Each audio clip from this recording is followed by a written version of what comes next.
The year 2026 really burst onto the global agenda as if someone had pulled the emergency brake on the entire world all at once.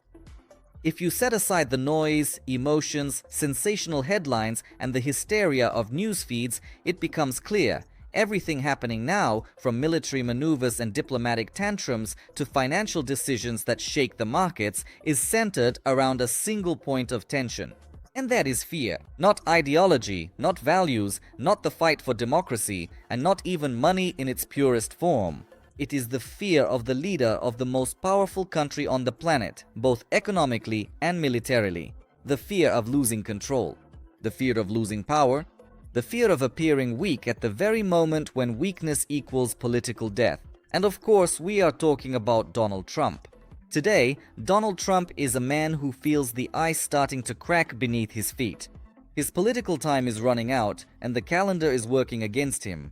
That's why he acts abruptly, loudly, sometimes absurdly, sometimes dangerously, but always as publicly as possible. His strategy is very simple: to create a sense of strength here and now at any cost, even if that cost is long-term chaos. January 2026 began for Trump in a mode of total acceleration. It feels as if the president has switched to turbo mode, turned off all the safety mechanisms, and decided to live this year as if there might not be another. He grabs at everything at once: foreign policy, the economy, social programs, pressure on institutions, attacks on the elites, sharp statements, and loud ultimatums. This isn't a plan for years, it's a sprint for months. And the reason for this sprint is entirely pragmatic. In the fall of 2026, the United States will hold congressional elections. And for Trump, this is not just another electoral procedure. He understands perfectly well. If his party loses control of even one chamber, his opponents will immediately pull out the folder labeled impeachment from their desk drawer. There are more than enough reasons for this, from pressuring regulators to direct conflicts of interest and decisions that could be interpreted as abuse of power.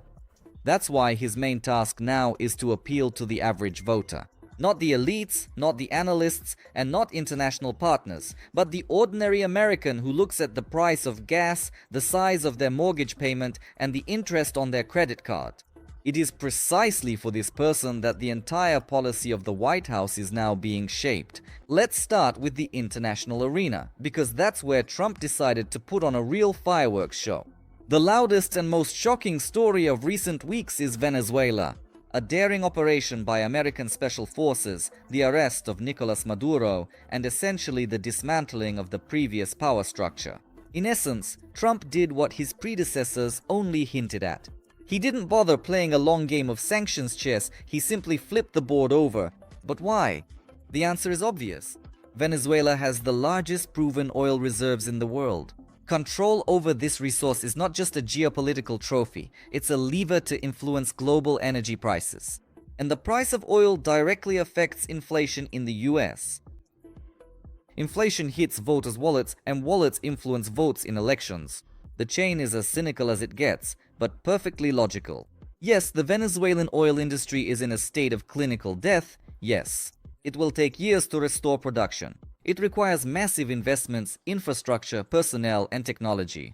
At least 5 years and tens of billions of dollars. But markets are driven not by reality, but by expectations. And the expectation that a huge volume of oil could return to the market under American control has already played its part. Gasoline prices in the US have dropped to their lowest levels since 2021. For the average American, this isn't some abstract geopolitics, it's real dollars left in their pocket. And next up is Iran. Here, the situation is even more explosive. Mass protests, hundreds dead, thousands arrested. The country's economy is suffocating, and the national currency has become a symbol of complete loss of trust. The gap between the official exchange rate and the real market doesn't look like an economic anomaly, but rather a farce. The Iranian rial has become a meme not on the internet, but in the real lives of millions of people. Donald Trump doesn't miss such an opportunity. He does what he does best: threatens, warns of strikes, hints at military scenarios, brandishes sanctions, and announces tariffs for countries that dare to support Tehran. This isn't necessarily preparation for war, it's a show of force. It's important to him that the image of the world's policeman is once again associated with his name. Even if, for now, there are no real plans for an invasion behind the loud words. And, of course, Greenland. A story that sounds like a political joke, but in reality is part of a larger strategic game. A vast island, control over the Arctic, routes, resources, military presence. Trump keeps coming back to the idea of buying Greenland because for his electorate it looks bold, powerful, and shows a disregard for old rules. He doesn't care that in Europe this provokes laughter or irritation.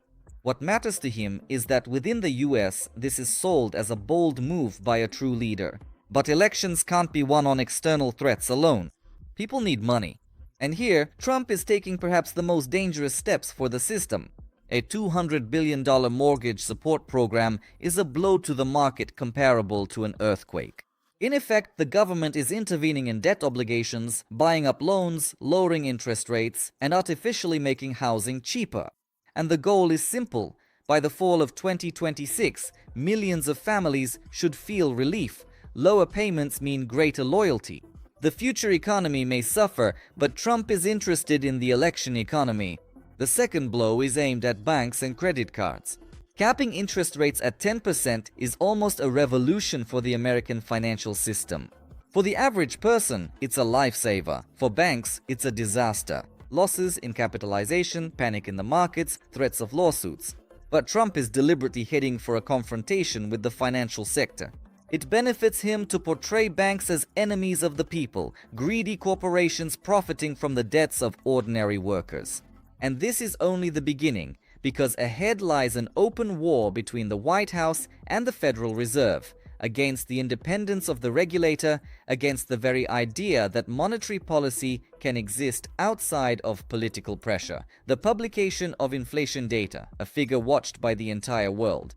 But the problem is that these numbers are reflecting reality less and less. Breakdowns in government agencies, incomplete data, statistics based on models and estimates rather than actual prices.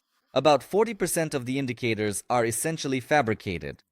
This means that low inflation could be an illusion. If the Supreme Court rules Trump's tariffs illegal, the government will have to return these funds to the companies. This won't just be a blow, but a full-fledged hole in the budget that can't be patched up with cosmetic measures. Moreover, Trump will lose one of his key levers of pressure in all future trade conflicts. His favorite strategy, strike first, then negotiate, will be under threat. If, however, the court sides with the president, the world will wake up to a new reality where the head of the executive branch can impose virtually any taxes and tariffs single-handedly, hiding behind the vague concept of an emergency. This will be a historic shift in the balance of power, with consequences that will extend far beyond a single term. And while traditional markets are digesting this uncertainty, the focus is gradually shifting to another, no less explosive area, cryptocurrencies.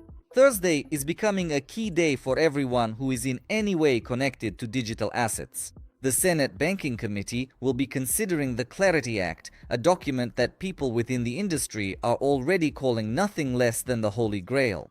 Its essence is simple in wording but radical in its consequences, to clearly define what in the crypto world is considered a security and what is a commodity, similar to gold or oil. Today, regulatory chaos reigns in the United States. Different agencies are pulling the blanket over themselves, courts are issuing contradictory rulings, and companies are living in a state of constant risk. The Clarity Act is designed to cut through this Gordian knot. It introduces clear rules for stablecoins, legalizes the activities of crypto exchanges, sets out the boundaries of responsibility, and most importantly, eliminates the sense of a gray area in which the industry has existed for years. And it's important to understand here that all this hyperactivity from Trump has nothing to do with a long-term strategy. This is not a plan for decades ahead, nor is it an attempt at structural reform. It's pure bare survival. He practically admits this himself when he says that autumn will be the moment of truth. The capture of Maduro, threats against Iran, cheap mortgages, pressure on banks, talk of annexing Greenland, all of these are elements of a single defensive shield hastily thrown together. The story with the Federal Reserve really does resemble a political circus, especially since Powell's term ends in May. Formally, Trump could simply wait for him to leave, but he doesn't have the time. He can't even wait a few months because he's too afraid of losing control of Congress. He needs low interest rates and cheap liquidity here and now. He needs a stock market that keeps rising and creates a sense of prosperity. And at the same time, he doesn't care at all what consequences this might have in the future. But the future could turn out to be extremely unpleasant. In the best case, it would be a repeat of sharp downturns like in 2022, and in the worst case, a full-fledged financial crisis triggered by political interference in the monetary system.